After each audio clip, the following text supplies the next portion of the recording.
Welcome back to Inside the Park. The City of St. Louis Park trains career and paid on-call firefighters in a variety of emergency situations. Recently, they had a chance to practice vehicle extrication with a variety of tools, including the Jaws of Life. Thanks to Robbie's, Bobby, and Steve's Towing for setting up simulated crash situations for the firefighters to practice on.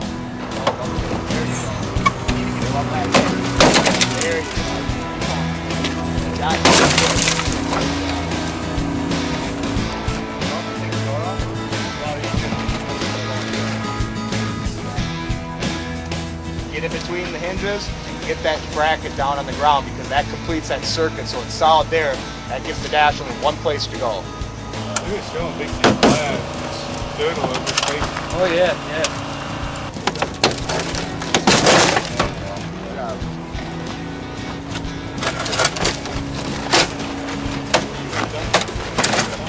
They gave us a wide variety of cars, so we're going to see different metals, see different doors, styles of cars. We'd have to do different kinds of cuts, different maneuvers to actually get them opened up. I suppose there's a little trial and error involved. There is. Now we're at the part where we're just practicing, playing around, seeing what works for us, what doesn't work. Every situation is going to be different that we come across. So having knowledge of your tools and what the metal's going to do and the cars are going to do when you're cutting on them or moving them around.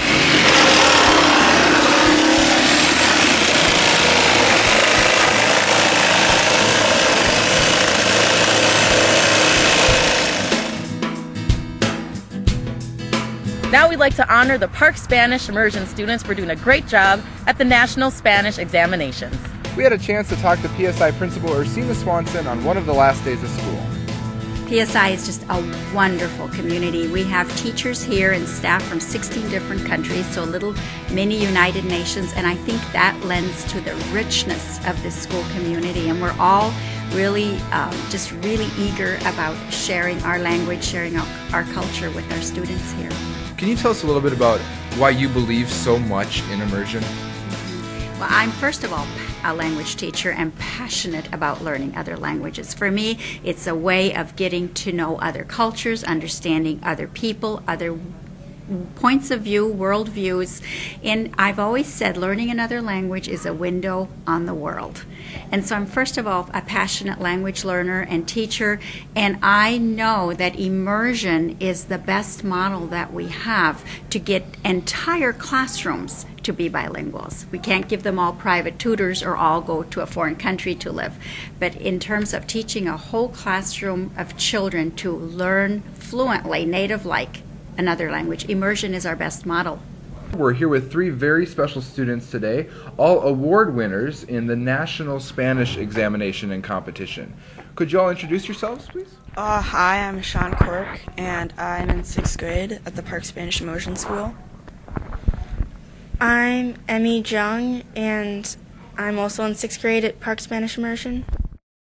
I'm Erin Wells, and I'm also in 6th grade at Park Spanish Immersion. Great. Well, thank you all for joining us today. Can you tell us a little bit what this competition was about? Well, this competition is about achieving goals in the Spanish language and learning more. Also, this National Spanish exam is basically testing you in your proficiency and trying for you to achieve goals in Spanish. It was a test on the computer, and there was a section about conjugating verbs, and there was a section on vocabulary, and we also had to show how much we knew in reading comprehension and listening comprehension. What was the most difficult part of the examination? I think the most difficult part was like when we had to do the verbs, because like if you did the wrong type of verb, like if you did imperfect when it was regular, you got everything wrong and you messed, and it confused you a lot. One last thing, I noticed some certificates and medals here. Can you tell us a little bit about what the significance of each is? Well, the significance of the certificates is how well you did, and there's different percentiles on the whole test. I got 81 percentile, and I got a bronze certificate. And I got 100% on the test, and I got a gold medal. And I got 85% on the test, and I got a silver medal. I'd like you to tell us a little bit about this examination and competition and its significance, not just to the students, but also to the Park Spanish Immersion Program. Okay. It is a national Spanish exam. Over 100,000 students took the test this year throughout the United States. Of course, that's not just in Minnesota, it's throughout the country. It's really more of a secondary test for different levels of Spanish instruction in the high school. But other programs can certainly partake of the test, and we've done it for a couple of years now. It's very important also for the kids to learn another language. I had a chance to go to the Festival of Nations with students, and I was giving them directions in Spanish, of course.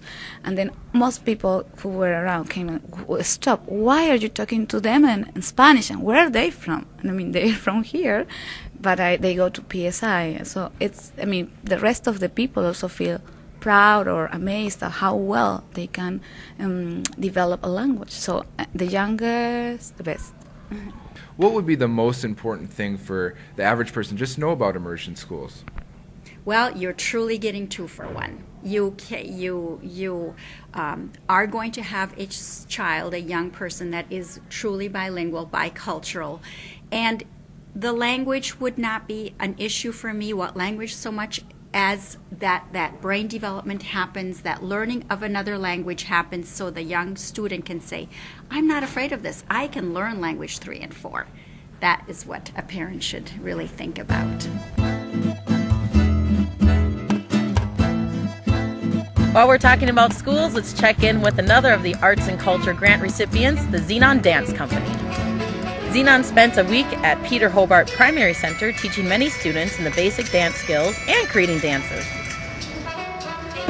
And what we're doing is really teaching the kids about dance, how to make up movement, and how to make dance their own. So we've been wearing these kids out. We've been working with them and also teaching them the language of dance. I must thank the city of St. Louis Park who provided the funding for this. So you're really seeing your tax dollars put to very good use.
That's Inside the Park for this month. Thanks for watching.